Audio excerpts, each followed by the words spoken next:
mantra. Hare Krishna, Krishna Krishna, Hare Hare. Hare Krishna, Krishna Krishna, Hare Hare.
We finished Shri Krishna Chaitanya Charitamrita. Yeah.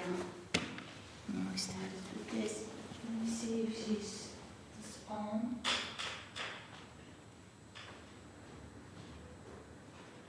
Is it on? Okay. Yeah.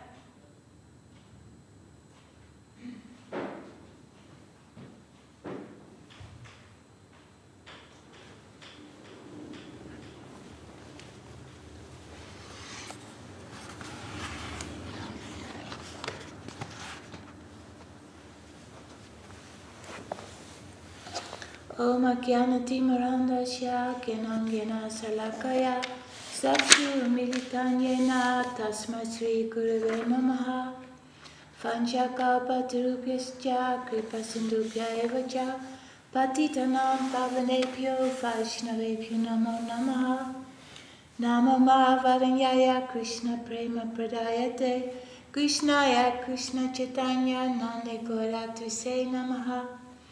Reading from Sri Chaitanya Bhagavat, Adikanda, Chapter 11, Nimai Pandit meets Ishvarapuri. Sri Ishvarapuri then stayed in the house of Gopinath Acharya in Navadvip for several months. The hearts of the Vaishnavas were light with joy, because his association and the Lord himself visited Sri Puri daily. Seeing his tears of love for Lord Krishna, Sri Gadadhar Pandit was also well loved by all the Vaishnava community. From his childhood, Gadadhar was completely detached from worldly life. Seeing his devotion, Ishvarachandra Puri also favored and loved Sri Gadadhar. excuse me. In his association, Sri Puripat would have Gadadhar read a book named Krishna Lilamrita, which he had composed himself. He would then affectionately explain the different esoteric truths contained therein to the young Gadadhar.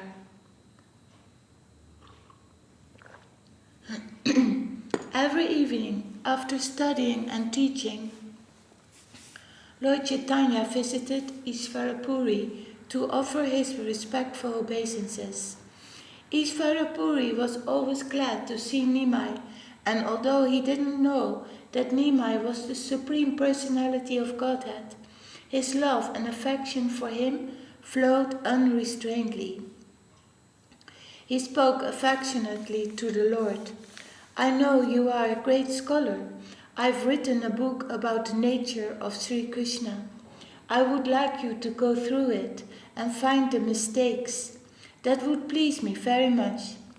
This is the description of Lord Krishna by a pure devotee, replied Nimai. Whoever finds fault with the devotee's description of Sri Krishna is a sinful offender. Sri Krishna is always pleased by the poetry of his pure devotee, even if it might be imperfect grammatically.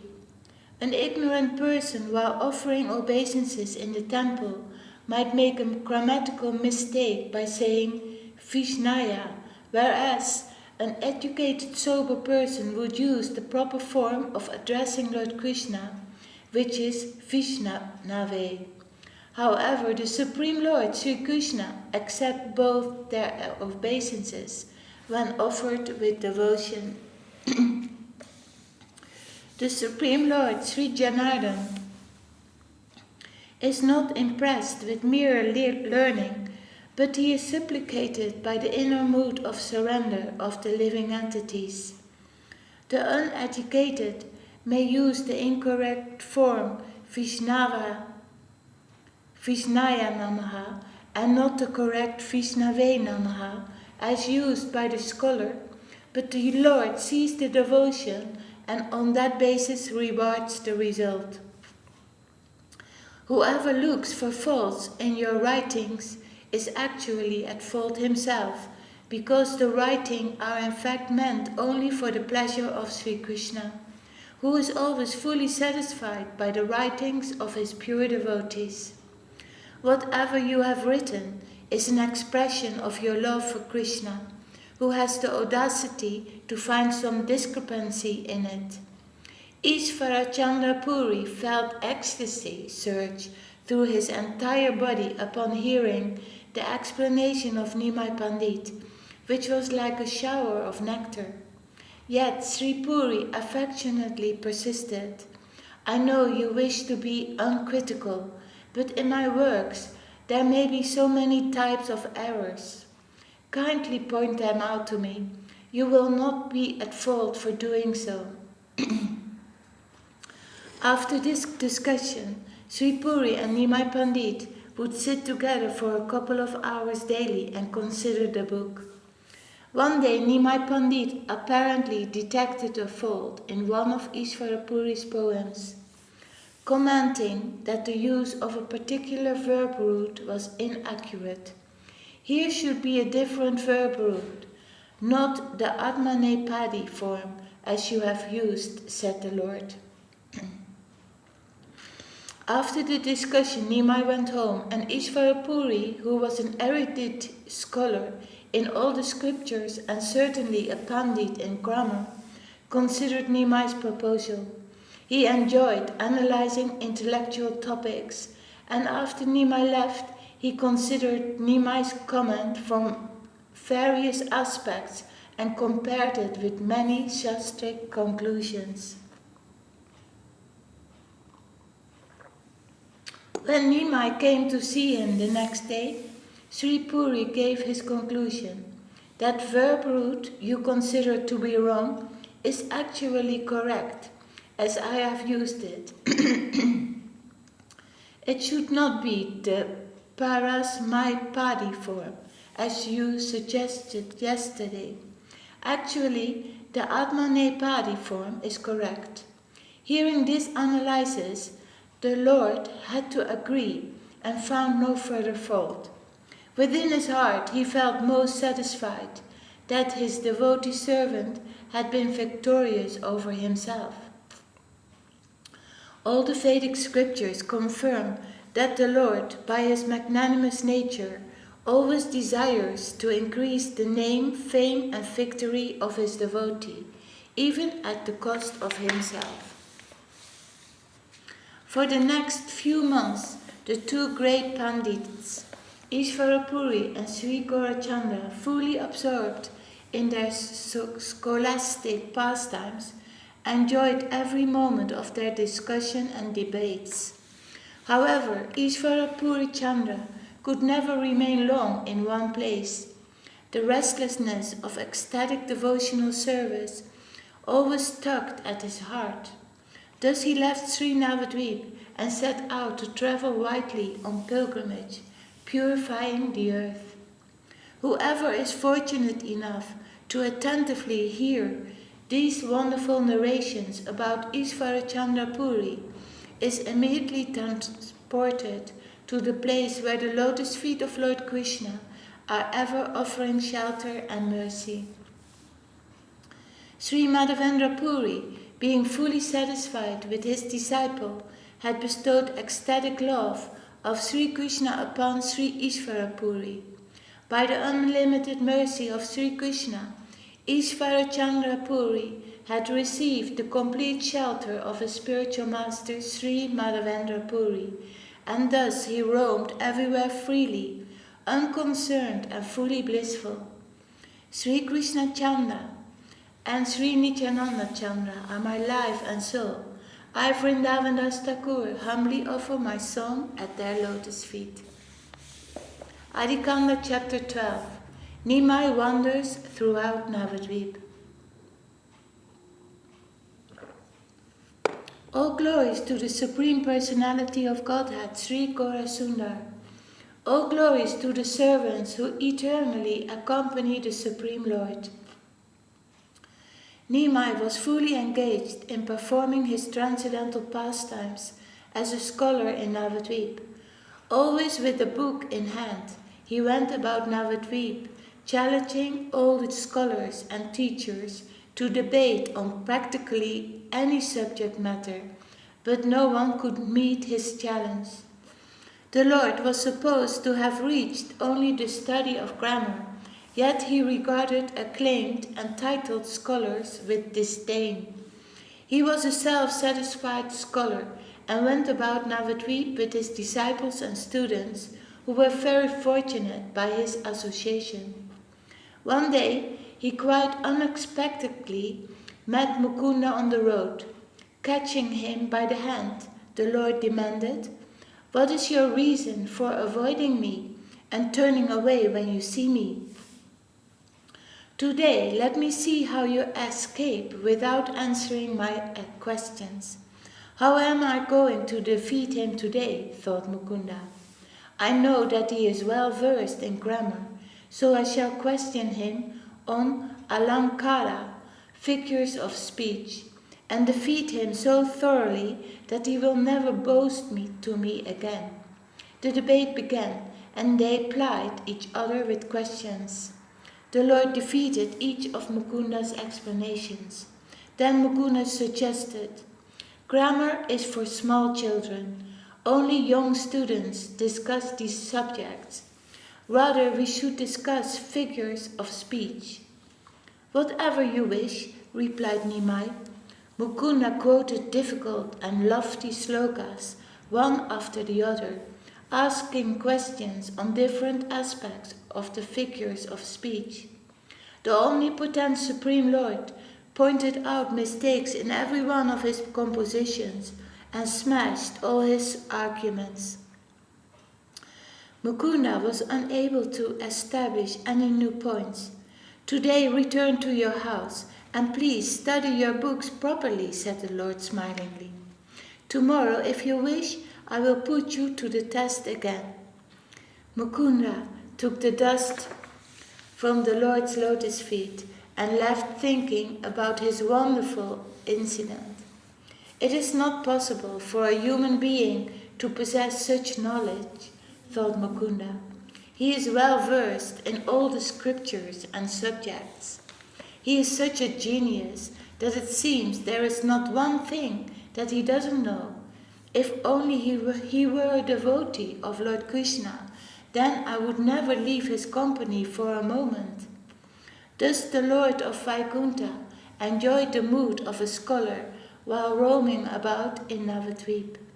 On another occasion, he met Kadada Pandit.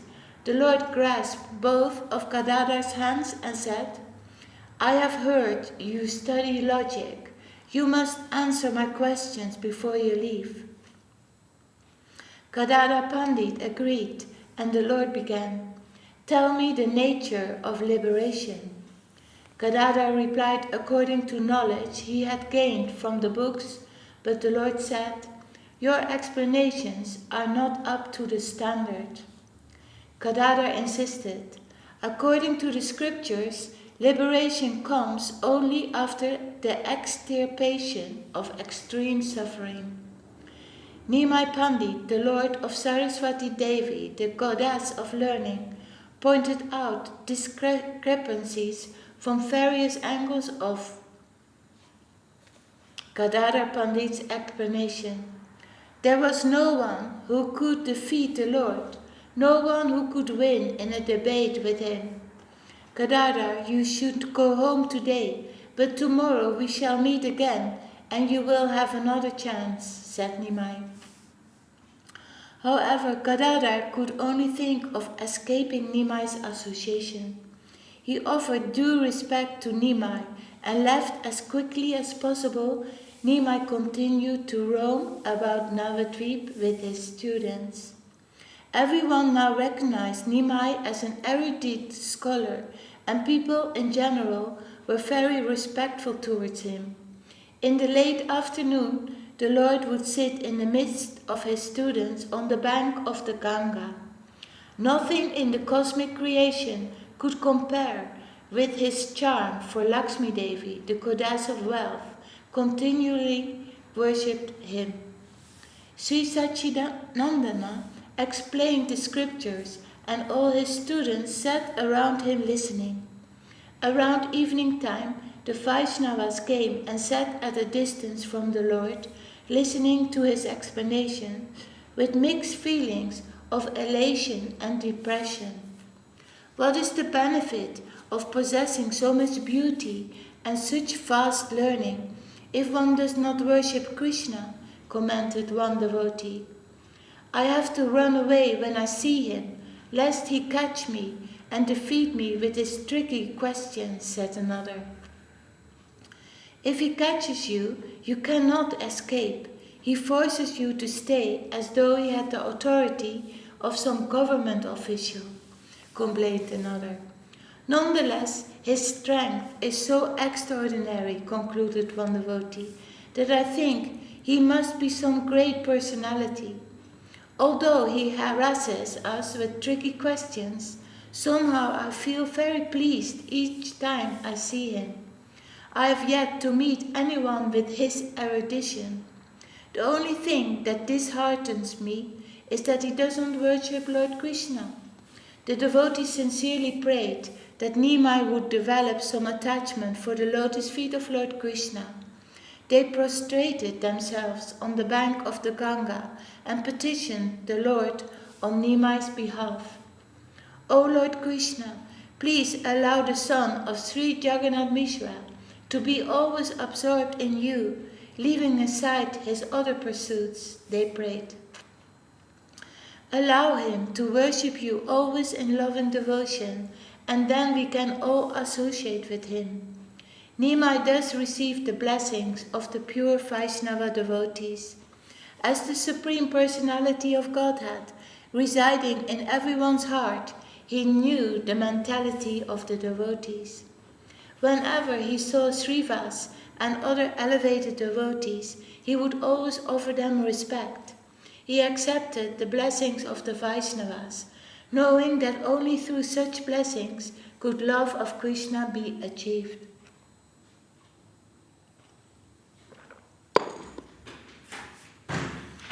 Often devotees questioned him, "Why do you waste your time pursuing material knowledge? What will you gain?"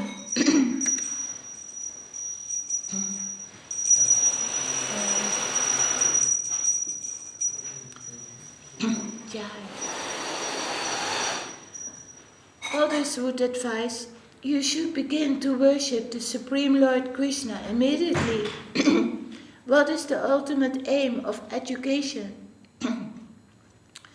It is only to know the Supreme Lord, and if you miss this point, then what is the use of all your erudition? The Lord affectionately replied, "I am truly very fortunate that all of you are so intent about teaching me the path of devotional service to Krishna. Within my heart, I know that whoever receives your blessings is most fortunate."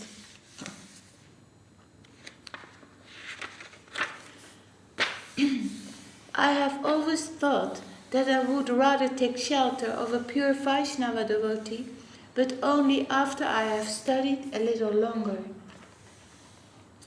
The Lord conversed affectionately with his devotees in this manner, and yet remained undetected by anyone through the influence of his internal potency Maya. The Lord charmed everyone and stole their hearts. There was no one who did not wait eagerly to meet the Lord again. The citizens of Navadvip were equally happy to meet Sri Gaurachandra, and whenever they saw him, they offered great respect. Each of the townspeople saw the Lord according to his own mentality. The ladies thought, "Oh, here is Cupid." The scholars offered him great respect, thinking that he was Brihaspati, the priest of the demigods. The mystic yogis considered him a perfect being, while the evil-minded atheists and sinners beheld him with fear. Nimai's charm was irresistible. Whoever conversed with him became captivated, as though bound by the ropes of love. Although he acted as a majestic scholar, flouncing his erudition, still people heard him with affection. Even the Muslims and others felt affection for the Lord.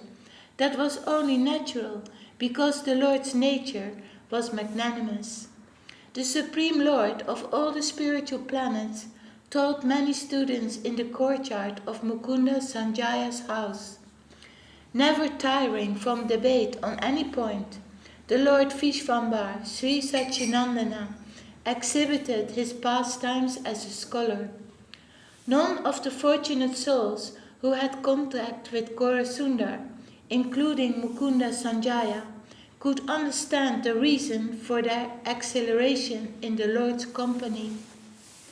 The Lord of Vaikuntha had mastered all the branches of education, and he exhibited these transcendental pastimes in the mood of an erudite scholar for the pleasure of everyone. One day the Lord appeared to be sick from a disorder of the life airs, but used this incident to reveal the ecstatic symptoms of devotional service. Suddenly he uttered something mystical and indecipherable. Falling to the ground, he rolled around, breaking everything within reach. He roared like thunder, like a challenging wrestler, and struck whoever came near him. At one moment his body would be paralyzed, and in the next moment he would fall unconscious. Those who witnessed the malady were frightened. News spread that he was suffering from a disorder of the life airs, and all his friends rushed in to try to help. Buddhimanta Khan, Mukunda Sanjay, came quickly to his house with the entire group. They applied different medicated herbal oils upon his head to bring him back to normal condition.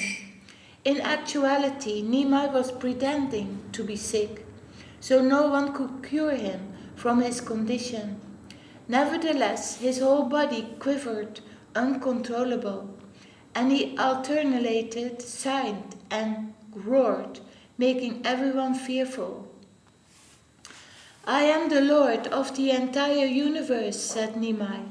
I am the maintainer and upholder of the universe, and my name is Vishvambar. I am that same Supreme Personality who is the Lord of all the spiritual planets, but none of you know me. In his seeming madness, he rushed out to catch someone. Although Nimai revealed his real identity during his illness, still no one could recognize him because of the Lord's internal potency. Some demon must have possessed him, commented one person. Another immediately questioned, is this how a witch works? He is speaking constantly, therefore he must have some sort of disorder of the life airs, suggested another person. In this way each one offered his own opinion, but none could understand the Lord in truth because of the influence of his illusory potency, the internal potency of the Supreme Lord Vishnu. People tried to cure the Lord by applying a variety of oils all over his head and body. He dripped with oil, yet kept on laughing, as if to substantiate the existence of a disorder that was affecting his mind. After some time, the Lord became normal again, of his own accord. Such are the wonderful pastimes of the Supreme Lord. Everyone was relieved and jubilantly chanted Lord Hari's name. Their relief was so great that they began to give gifts and receive gifts from others, without knowing to whom they had given or from whom they had taken. They all blessed the Lord with a long life. Who can comprehend these transcendental activities of the Lord of Vaikuntha, if he himself does not mercifully reveal them? Yeah, we stop here and we read tomorrow. Yeah, Sri Chaitanya Bhagavat Adikanda chapter 12. Sri Nimai wanders throughout Navadvip. Jai Sri Vrindavan Das Thakur ki jai. Jai Sriman Sarvabhavana Das ki jai. Jai Srila Gurudev. Would you like to sing?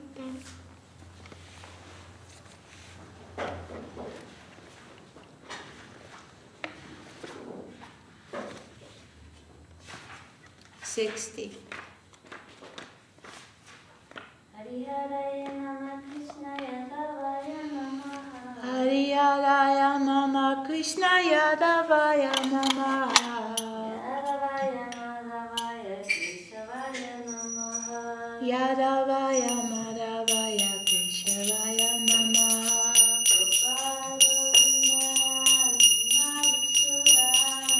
Gopal Govindaram Sri Madhusudana.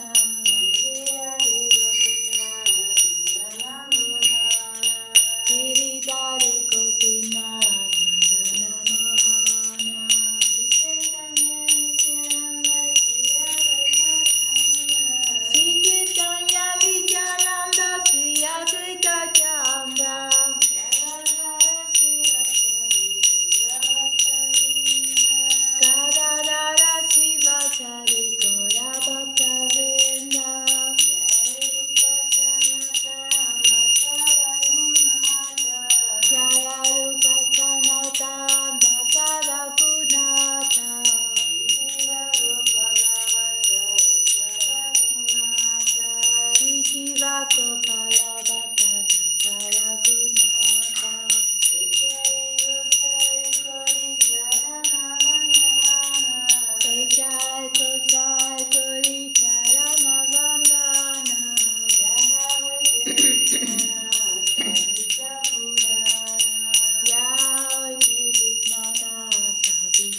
Jaya Sabhayakaya Sisi Guru Kuranga Sundar Radha Giridhari Chuki.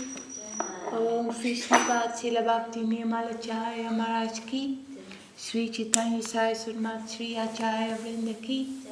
Om Vishnupad Sila Bhakti Sundar Govinda Dev Goswami Maharaj Ki. Om Vishnupad Sila Bhakti Rakak Sita Dev Goswami Maharaj Ki.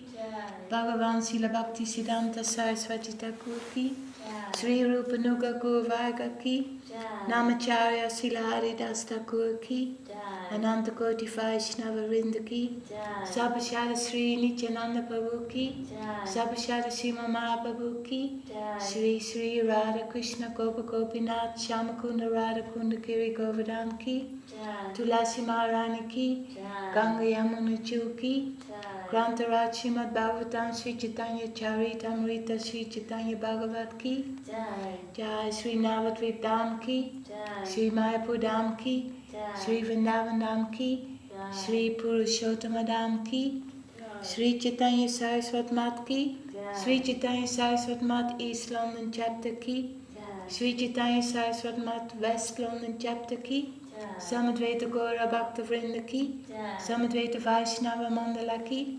Harinam Sankirtan Ki. Nitai Gaur Premanande.